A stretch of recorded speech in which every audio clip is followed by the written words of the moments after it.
Continuamos en esta tertulia de viernes 23 de mayo de 2025. Estamos con Carolina Polle, Juan Grompone, Víctor Ganón y Alejandro Aval.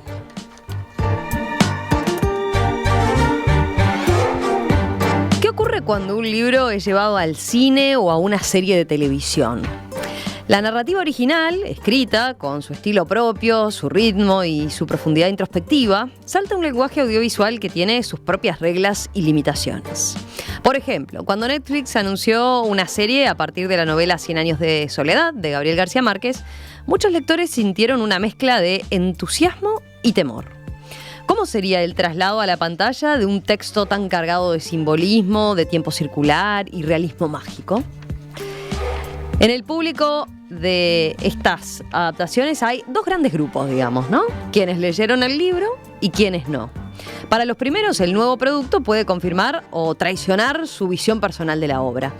Y en el caso de los que no conocían el libro, algunos optarán por quedarse con esa historia que acaban de ver y otros sentirán la curiosidad de ir en busca de la fuente original para bucear en otras complejidades.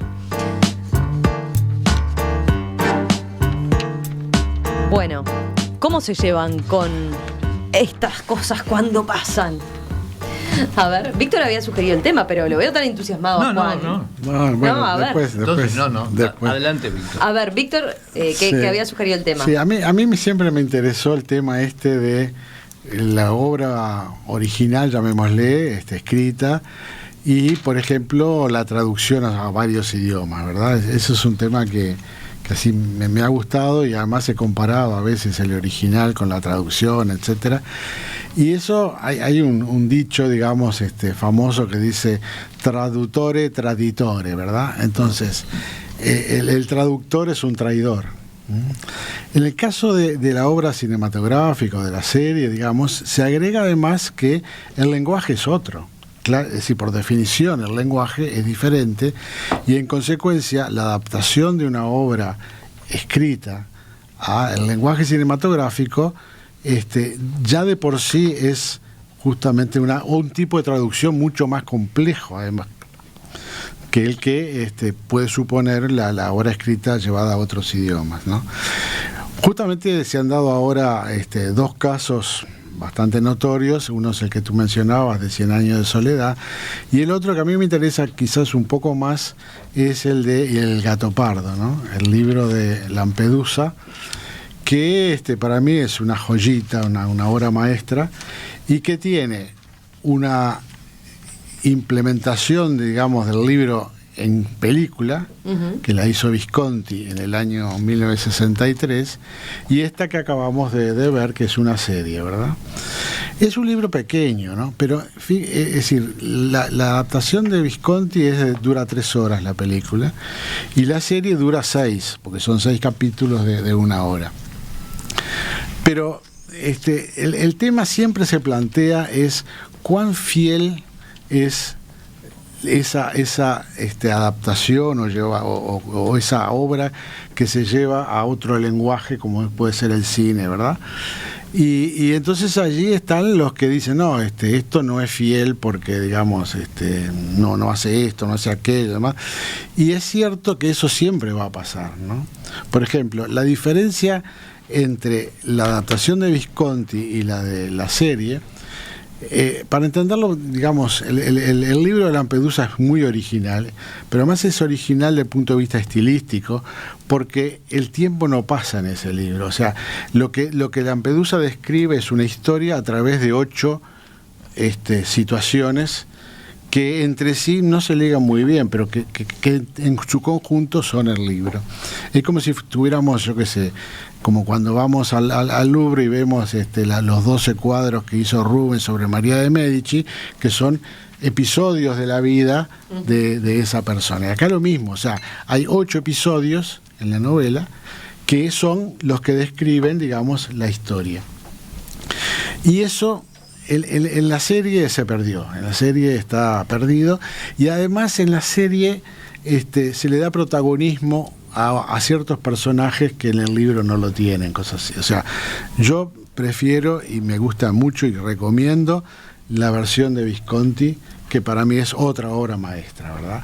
Porque además Visconti es un barroco, Lampedusa era un barroco, entonces se entienden muy bien y realmente la película es un placer para todos los sentidos, en ese sentido. Y además, para los que la quieran ver, está en Disney, que muchos disponemos de Disney a través de Antel, o sea que está disponible y se puede ver y es realmente un goce. Ahora, claro, Lampedusa escribió esa novela y nada más, y la escribió hacia el final de sus días, y no lograba que nadie se la publicara. Tuvo problemas, porque claro, en la década de los 60, la termina en el año 57, y en esa época, y estaba el tema del compromiso político de los escritores, estaba Sartre, digamos, o sea, era una época en que ningún editor iba a publicar una novela que tiene un mensaje retrógrado. O sea, el mensaje del Gato Pardo es ese famoso parlamento pequeño que dice Tancredi, que es el sobrino del príncipe, y que dice: para que todo siga como está, es necesario que algo cambie. O sea, ese mensaje en los años 60 es fantástico, pero quiero decir, ese mensaje iba a contramano de todo lo que era la literatura en esa época, ¿no? Entonces, como digo, es muy difícil a veces decir cuán fiel o no puede ser una película, una serie a eso, al libro, ¿verdad? Y yo quiero recordar una frase que es digamos, está en unos diálogos que tiene Elisabeth Roudinesco con Jacques Derrida. Elisabeth Roudinesco es digamos, hay una biografía de Lacan de ella y de otros escritos, y dice: existe la idea de que la mejor manera de ser fiel a una herencia es serle infiel. O sea, justamente, o sea, el tema es cómo le somos infieles a esa herencia, porque hay formas y formas de hacerlo, ¿verdad? Juan. Bueno, en definitiva, en las adaptaciones llevadas al cine o a la televisión hay dos casos posibles: que sean buenas o malas, ¿no? Entonces yo elegí un conjunto de ejemplos para que pueden ser discutibles. Comienzo por El nombre de la rosa. En el caso del totalmente de la rosa, totalmente de acuerdo. Yo creo que es mejor la película porque es apta para todo público. El libro, en cambio, tiene unas dificultades grandes por la cantidad de latines que están intercalados en el texto, ¿no? De modo que yo digo, El nombre de la rosa es una muy buena aceptación, una muy buena película que se puede comprender mucho mejor que el libro. Creo que Lo que el viento se llevó también superó la película a las novelas, ¿no? Bueno. Todos los Hamlet, en cambio, son inferiores a lo que se hace en el teatro, ¿no? Inclusive el de Laurence Olivier. Y entonces ahora empecemos con los malos, ¿no? A ver. Por ejemplo, Mafalda, en dibujos animados, es un insulto a Quino, que era un gran dibujante. Es decir, es un disparate. Me parece llevar eso el dibujo y la animación a contradecir el dibujo monocromático de Quino y lineal, ¿no? Lo mismo le pasa a Tolstoy, ¿no? Todas las versiones de Ana Karenina son de una pobreza lamentable, y mucho peor son las versiones de Guerra y la Paz, sobre todo porque La Guerra y la Paz es una novela gigantesca, de modo que no hay manera de meterla, habría que hacer una serie de 30 episodios, ¿no? Pero cuando la quieren meter en una película, que es un desastre. Ahora, también hay buenas versiones, sin embargo, de cosas difíciles, como por ejemplo Mucho ruido para nada y Mercader de Venecia, que son dos comedias de Shakespeare, tienen muy buenas versiones del cine, ¿no? que son aceptables, ¿no? Así que yo creo que hay de todo. Hizo su lista. Está bien. Carolina. Sí, bueno, a mí me gustó mucho el planteo de Víctor, Y también lo que decía Juan, yo pensaba, ¿no?, en las adaptaciones, llevar un libro a la pantalla, ya sea al cine o a las series, es un tema así de lenguaje, también es un tema de las aspiraciones en cuanto al público destinatario, esto que decía Juan, bueno, creas una película para que la vea todo el mundo y hay cosas que tenés que sacar porque no llega, ¿no? Bueno, ahí hay renuncias o al revés, ¿no?, apuestas que cambian para llegar a ese público. Y también es una cuestión de época, ¿no? A mí personalmente me gusta mucho ver cómo cambian los personajes, cómo cambian algunos aspectos que tienen que ver con o que involucran o que muestran cambios en nuestra sensibilidad, ¿sí? También en cuestiones que tienen que ver con lo políticamente correcto, ¿no? Hace 2 viernes hablábamos del Eternauta y el tema del rol de las mujeres que no está en la historieta y que sí está en la serie, ¿no? Un rol como mucho más protagónico. Claro, vos lees la historieta y son esos héroes totalmente altruistas, ¿no?, que quieren salvar al mundo, que son buenísimos, y las mujeres es un decorado, ahí es como si fuera no sé, el jarrón chino que hay que cuidar que no se rompa, ¿no? O sea, es una cosa totalmente marginal. Y acá no, acá son las mujeres que sacan la mejor versión de los héroes, ¿no? O sea, tampoco es totalmente protagónico, pero son esas mujeres que apuntalan a estos protagonistas como para que muestren también su lado sensible, ¿no? También es un rol muy tradicional de la mujer, pero un poquito más, como un poquito mayor, más agenda. Pero me parece que es, a mí por lo menos me gusta ver esas cosas, ¿no? Cuando veo una adaptación o veo algo, bueno, que obviamente responde también a otra época, bueno, cómo cambian, o sea, por ejemplo, qué villanos estamos dispuestos a querer o a odiar, ¿sí? ¿Qué héroes estamos dispuestos como a reconocer como tales? Y ahí qué características tienen que tener para según nuestra sensibilidad esos personajes, ¿no? Yo me acuerdo hace el año pasado, ¿no?, que cité el libro de Fernando Andach, el de Signos Imaginarios. Él hace un análisis muy duro de la película La Uruguaya, que está basada en la novela de Pedro Mayral, y él habla, ¿no?, del peaje ginocéntrico, ¿no? Hace una gran crítica demoledora así al discurso de género y la cuestión como feminista en la película, porque claro, la novela en realidad es la vida de un hombre, ¿no? La crisis existencial que tiene un hombre de 40 y tantos años, que bueno, que tiene un matrimonio que se está derrumbando, no sé qué, viene a Uruguay, busca aventuras, busca algo nuevo. El centro es el hombre y su crisis y sus cuestiones, y las mujeres sí, que son como lo que catapultan o potencian o no, esas crisis, pero es él. Y bueno, y en la película no, las mujeres son como, es como que lo terminan bofeteando, bueno, mirá lo que te perdiste, mirá lo que, ¿no? Y vos decís, bueno, qué necesidad, ¿no? Qué necesidad de no respetar ese centro, ¿no?, que tenía la novela. Entonces a mí esas cosas me parecen como interesantes de analizar, porque bueno, eso, uno como dice, bueno, esto era así, pero hubo un cambio que se creyó necesario por diferentes razones, pero se creyó necesario en relación al original, y bueno, y por ahí yo por lo menos siempre reflexiones desde ese ángulo. Alejandro.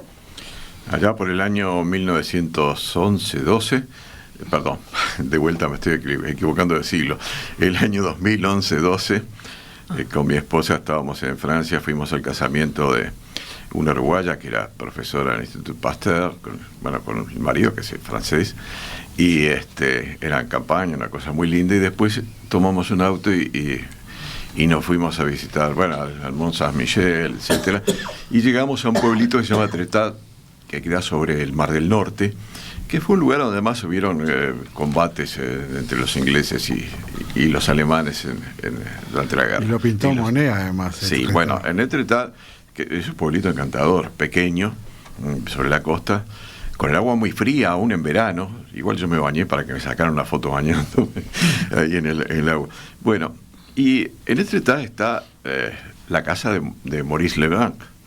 Maurice Leblanc era un personaje muy singular porque un escritor nacido ya por el año 60 o algo por el estilo en Francia, y con algunos intentos anteriores a lo que comenzó a publicar en el 1905 en una revista que se llamaba Je sais tout, que quizás la recuerden. ¿Cuál la debe conocer?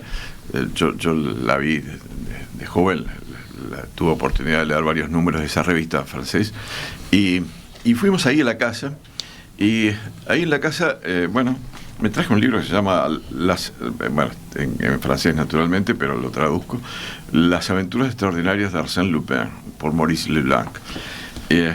Y bueno, leí. Después, a raíz de eso, nos compramos una versión del año 60, hecha en 10 capítulos, llamémosle así, con 10 discos actualmente, en aquella época no, pero 10 discos que están en DVD, sobre las aventuras del caballero ladrón Arsène Lupin. Y uno recordaba lo que salía de los libros escritos por Maurice Leblanc, y porque además lo que primero salió una revista, después se pasó a hacer libros, y lo comparaba con la película y la filmación de estos 10 capítulos de Arsène Lupin por la década del 60, por lo menos al mío, y creo que el de mi esposa también, reflejaba exactamente lo que salía de la obra escrita por Arsène Lupin. Entonces uno dice, pero siempre hay muchísimas diferencias entre lo que surge de un libro y lo que después está reflejado en una película. Sí, es verdad, pero cuando la película no es una película, sino varias películas o varios capítulos, es mucho más fácil de que se vea reflejado lo que resulta de la obra escrita original. Y en el caso de Arsène Lupin realmente fue así. Lo que vimos después, creemos que, y lo pongo nada más que como un ejemplo, por eso lo traje, refleja exactamente lo que o muy aproximadamente lo que Maurice Leblanc nos planteaba a comienzos del siglo XX, en 1905 y sucesivos años. Una obra formidable, por otra parte, que les recomiendo tratar de ubicar. Se puede encontrar. Lo que tenemos nosotros son 10 capítulos, y esos 10 capítulos reflejan prácticamente la totalidad de la obra de Arsène Lupin sobre la obra de Maurice Leblanc sobre Arsène Lupin. Lo que él escribió está reflejado ahí, y a nuestro entender muy bien. Hay una versión nueva de las aventuras de Arsène Lupin, que yo vi algún pasaje por la televisión que no me cayó demasiado bien, porque la comparaba con lo que había sido la obra esta de la década del 60, las películas de la década del 60, y me costaba reconocer que en esta nueva versión se estuviera reflejando lo que Maurice Leblanc nos contaba a principios del siglo XX.